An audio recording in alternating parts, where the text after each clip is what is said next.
सभी दोस्तों को जय सिया राम, जय जय राम।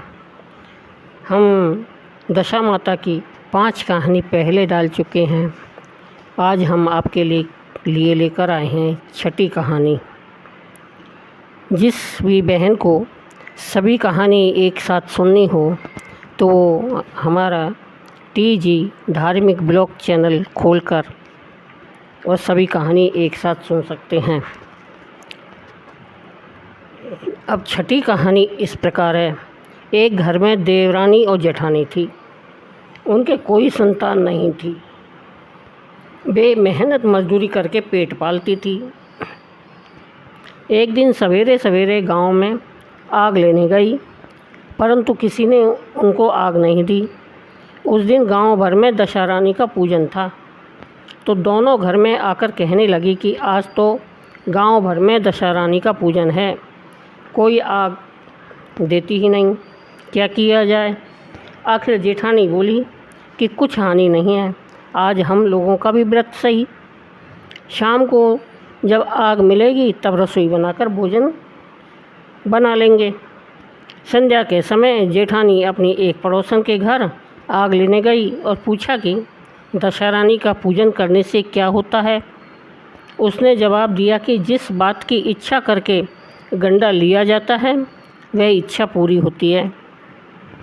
तब जेठानी बोली कि बहन, अब की बार जब गंडे पड़ें तब मैं भी गंडा लूँगी।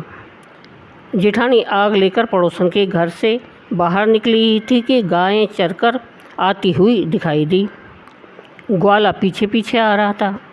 उसके कंधे पर एक बछड़ा था और एक गाय उसको चाटती हुई उसके पीछे पीछे आ रही थी।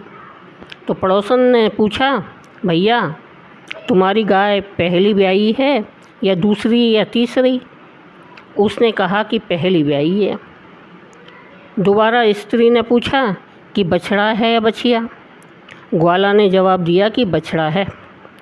तब पड़ोसन ने जेठानी से कहा कि लो, अब घर जाकर दशहरानी का गंडा ले लो। 9 दिन तक कथा कहानी सुनना, 10वें दिन सिर से स्नान करके पूजन करना। दशहरानी तो 10 दिन के भीतर ही तुम्हारी मनोकामना पूर्ण करेगी। उसने अपने घर जाकर देवरानी को भी यह बात बताई। दोनों ने दशहरानी के गंडे लिए, मनौती मनाई कि हमारे संतान पैदा होगी तो हम सुहागिन नौत कर विधि विधान से व्रत पूर्ण करेंगी। देवरानी जेठानी दोनों ही गर्भवती हो गई। 9 महीने 9 दिन के बाद ही दोनों के गर्भ से 2 सुंदर बालक जन्मे। देवरानी ने कहा कि लड़के होने पर जो सुहागने नौतने की मनौती की थी उनको नौत देना चाहिए। जेठानी ने कहा कि अभी क्या जल्दी है, जब लड़के बड़े होंगे उनकी सगाई होगी उसी दिन सुहागिनें नौत देंगे। अब लड़के बड़े हो गए, उनका सगाई संबंध भी पक्का हो गया, फिर भी जेठानी सुहागिनों को नहीं नौती। उसने कहा कि जिस दिन लड़कों की फेरे पड़ेंगे उसी दिन सुहागिनें नौत कर उत्सव के साथ पूजा कर लेंगे। तब देवरानी बोली कि बहन, तुम चाहो तब करना, पर मैं तो मंडप के दिन ही सुहागिन नौतूँगी। देवरानी ने जैसा कहा था वैसा ही किया। उसने मंडप के दिन ही सुहागिनें नौत दी, परंतु जेठानी ने कुछ भी परवाह न की और बारात सजाकर दोनों दूल्हे ब्याने के लिए चले। जिस लड़के की माता ने मंडप के दिन सुहागिनें नौती थी उसका तो विवाह बड़ी धूमधाम से पूरा हो गया, परंतु जिसकी माता ने सुहागिनें नहीं नौती थी उसको ठीक फेरों के समय दशहरानी बीच मंडप से हर कर ले गई। दूल्हा को एकदम गायब होते देखकर वर कन्या दोनों पक्षों में हाहाकार मच गया। लड़की की माता बड़े संकट में पड़ गई कि अब यह अधब्याही लड़की किसके सिर मंडी जाएगी। पास पड़ोस की चतुर स्त्रियों ने लड़की की माता को समझाया और ब्याह का जो सीधा सामान बचा हुआ था उसे उसी लड़की के हवाले कर दिया। लड़की मंगते भिखारी को सदा व्रत देने लगी। एक दिन एक साधु तीर्थ यात्रा करता हुआ उसी गांव की ओर आया। गांव से बहुत दूर घने जंगल में एक बड़ा पीपल का पेड़ था। लोग उस पेड़ को पारस पीपल कहते थे। उसी पेड़ में दशा रानी का वास था। साधु चलता चलता शाम को उसी पेड़ के नीचे ठहर गया। वहाँ अंधेरा हो गया था। जब दिया बत्ती का समय हुआ तो झाड़ूदार ने आकर उसी पेड़ के पास मैदान में झाड़ू लगाई। फिर भिस्ती ने आकर ज़मीन पर पानी छिड़का और माली ने आकर फूल बिखेर दिए।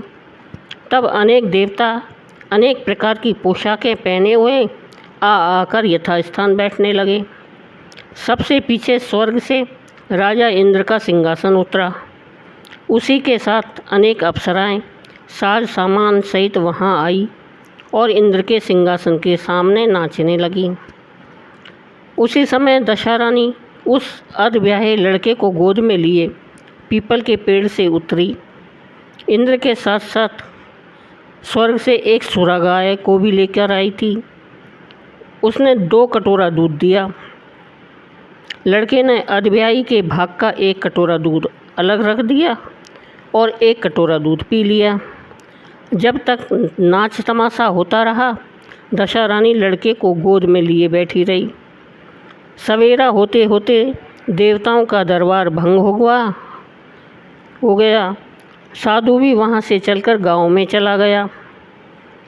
वही साधु गांव में भिक्षा मांगता मांगता उसी अधब्याही लड़की के घर आया। लड़की ने उसके लिए भोजन तैयार किया।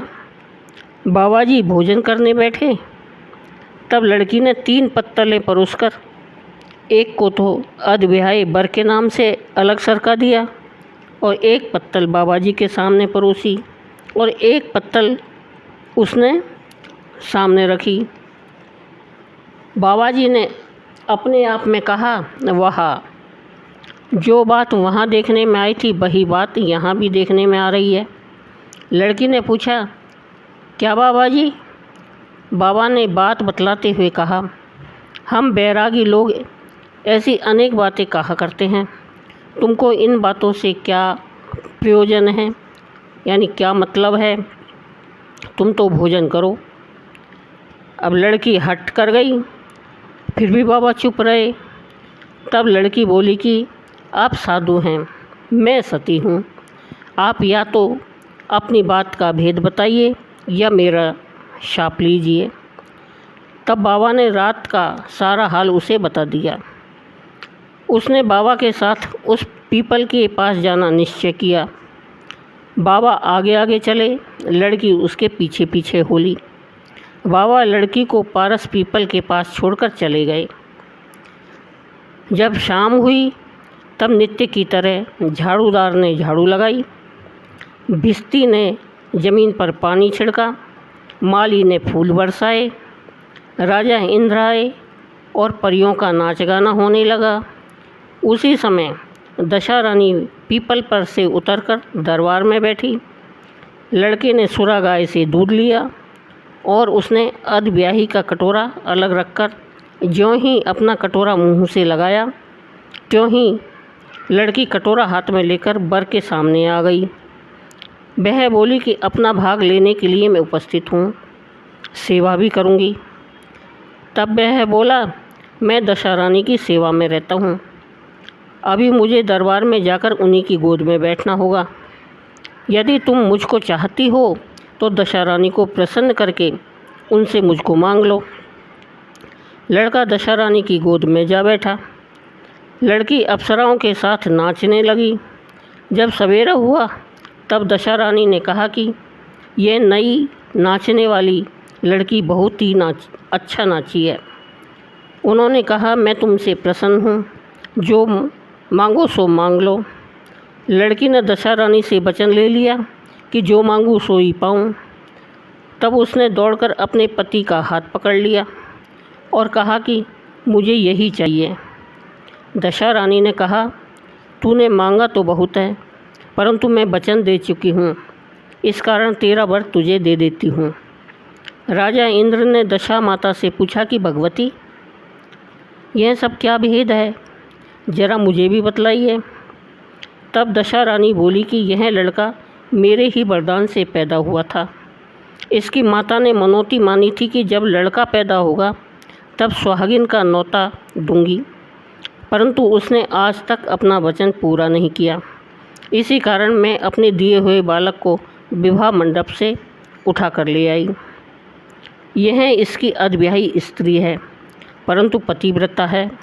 इसी कारण यह देव समाज में पहुंचकर मुझसे अपना पति छीन लिए जा रही है। दशा रानी के ऐसे वचन सुनकर इंद्र आदि सब देवताओं ने वर कन्या के ऊपर फूल बरसाए। तब तक साधु बाबा भी वहाँ आ गए। साधु बाबा, उसके पीछे दूल्हा और उसके पीछे लड़की, इस प्रकार तीनों गांव की ओर चले। जब वे लोग गांव के समीप पहुँचे तब लोगों ने लड़की के पिता को खबर दी कि तुम्हारी लड़की अपने दूल्हा के साथ वापस आ रही है। जिस दिन से लड़की चली गई थी, प्रथम तो उसी घड़ी से वे लज्जा के मारे घर से बाहर नहीं निकलते थे। ज्यों-ज्यों और भी नई बातें सुनने में आई तो उन्होंने किवाड़ बंद कर लिए थे। उसने समझा लड़की बाबा के साथ साथ आ रही होगी, उसी संबंध में लोग मेरा उपहास कर रहे हैं। किंतु जब गांव के गणमान्य और प्रतिष्ठित लोगों ने भी उससे वही बात कही तब वह बाहर आया, और जब उसने दरवाजे पर सचमुच लड़की के साथ दामाद को खड़ा देखा तब तो वह उसकी प्रसन्नता का पार न रहा।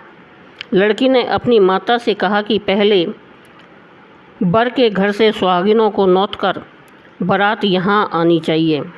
अतः लड़की के पिता ने लड़के के घर खबर भेजी। वहाँ सुहागिनों को नौत कर बारात चली। बड़ी धूमधाम से विवाह हुआ। वर वधू दोनों अपने घर गए। तब फिर से लड़के की माता ने सुहागिनें नौती। दशा रानी ने जैसी सती की दशा फेरी, वैसी वह कथा के श्रोता वक्ता आदि सभी का कल्याण करें। बोलो दशा माता की जय।